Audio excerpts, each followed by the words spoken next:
तर तिकडे शिरूर नगर परिषदेचा निकाल जाहीर झाला। राष्ट्रवादीच्या ऐश्वर्या पाचारणे यांचा दणदणीत विजय झालाय। या यशाबाबत आमदार माऊली कटके आणि विजय नगराध्यक्ष ऐश्वर्या पाचारणे यांच्याशी बातचीत केली। आमचे प्रतिनिधी अमोल दरेकर यांनी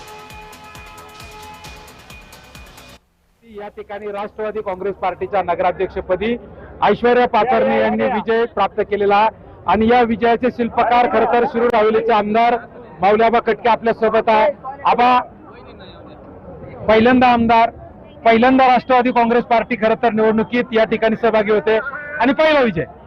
निश्चितपणे पहिल्यांदाच निवडणूक होत असताना या ठिकाणी ज्या टायमाला निवडणूक प्रक्रिया चालू झाली, कुठेतरी सर्वसामान्य माणसांच्या मनामध्ये त्या ठिकाणी अस्थिरता होती की शिरूर आघाडी त्या ठिकाणी रिंगणातून बाहेर झाल्यानंतर नक्की कशा पद्धतीने पुढे जायचं। परंतु एक आमदार म्हणून विधानसभेच्या माध्यमातून जे शिरूरच्या मायबाप जनतेने या ठिकाणी विश्वास ठेवला होता आणि आज आपण पाहतोय की पहिल्यांदा शिरूर शहराच्या इतिहासात चिन्हावरती निवडणूक होत असताना राष्ट्रवादी काँग्रेस पार्टी ही पहिल्यांदा या ठिकाणी निवडणुकीच्या चिन्हावरती निवडणूक लढली।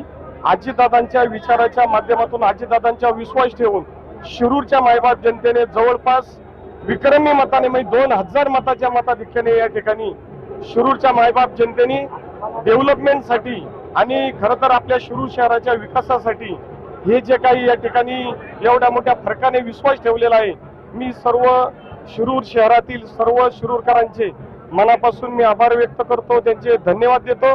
निश्चितपणे आता खालची परिस्थिती तशी बऱ्यापैकी मिक्स आहेत की खाली 7 जागा निश्चितपणे राष्ट्रवादी काँग्रेस पार्टीच्या निवडून आलेल्या आहे, भारतीय जनता पार्टीच्या 18 असतील किंवा शरदचंद्रजी पवार साहेब गटाच्या 5 असतील, एक अपक्ष आहे।